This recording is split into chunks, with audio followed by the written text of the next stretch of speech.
Alright, it is time to talk about probably the movie with the longest title I have seen this year, and that is The Hunger Games, The Ballad of Songbirds and Snakes.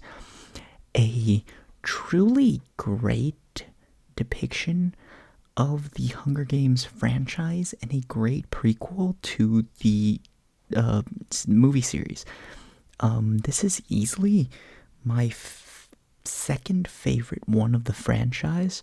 It is surprisingly philosophical in its approach to storytelling, and it very much deals in the gray areas, as the main character of this movie is the big bad that you have grown to hate through the main Hunger Games series.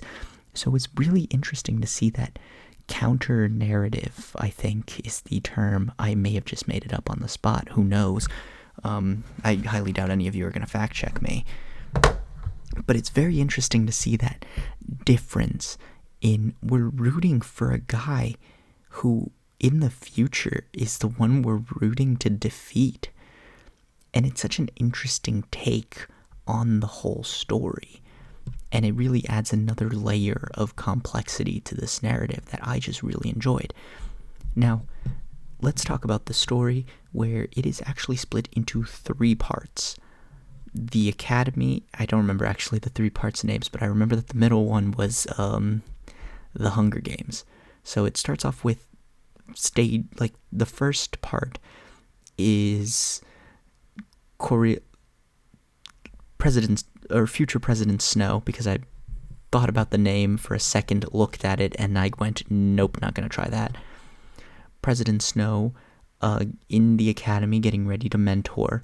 The second part is him actually mentoring through the Hunger Games, and then part 3 is the consequences of what he did in the Hunger Games.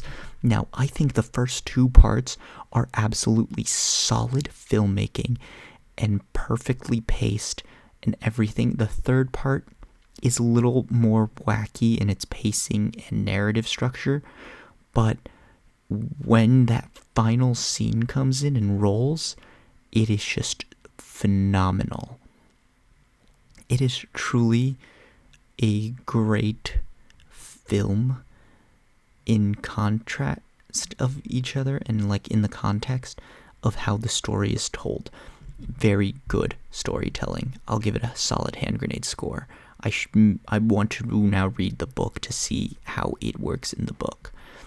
But this is what I like in the Hunger Games, that animalistic nature and how the purpose behind the games. And that's what was really cool about Catching Fire. And it's good. It's my favorite since Catching Fire, and I rewatched all of them this year. The visuals were also fantastic. The cinematics were the best. I did not expect it to be this much lenient on music, but I should have seen that coming, since it's literally called The Ballad of Songbirds and Snakes. So that's on me. But phenomenal, just everything, costume design, set piece, just easy hand grenade score here as well. The directing was also great. And I just have to say Francis Lawrence does a great job with this film. Hand grenade score. Acting. Now, Peter Dinklage does a great job. Viola Davis does an amazing job.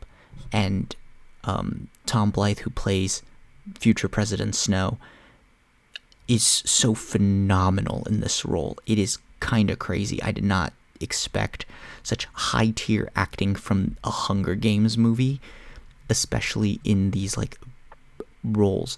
And now I'm going to say something that may be controversial in the internet movie space, depending on who's watching these videos, but Rachel Zegler in this role was phenomenal, and I'm going to presume that she sang every song that her character sang in the film, which means I'm a little bit more excited for her Snow White movie.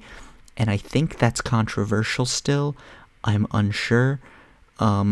If I see that this video gets a bunch of dislikes, I will know that I was right and it is a controversial take. But I don't think any of those people are going to reach this far into the video. So leave a like if you appreciated this take, or just leave a like if you're still watching, honestly, and subscribe. But yes, I do think that the acting on this film was so on point that it is an easy hand grenade score. My expectations and experience, as I mentioned, I was not expecting this to be so music oriented, but it makes sense, and I did not expect the acting to be so on point, which, like, I just assumed since it's a YA movie it was going to have some, like, weaker acting, but man, a lot of the main cast really shined, especially, like I mentioned, Peter Dinklage, Viola Davis, Tom Blythe, and Rachel Zegler. They all did phenomenal with their roles. And that's pretty much it. This movie is a solid hand grenade movie. I am definitely planning a rewatch just to see if I actually do end up liking this one more than Catching Fire, as I do think Catching Fire is the best of the Hunger Games series. Other than that, as I've already mentioned, leave a like if you enjoyed, subscribe if you're still watching, and leave a comment talking about this film. I like having conversations with you guys. And other than that, I will leave you guys to it.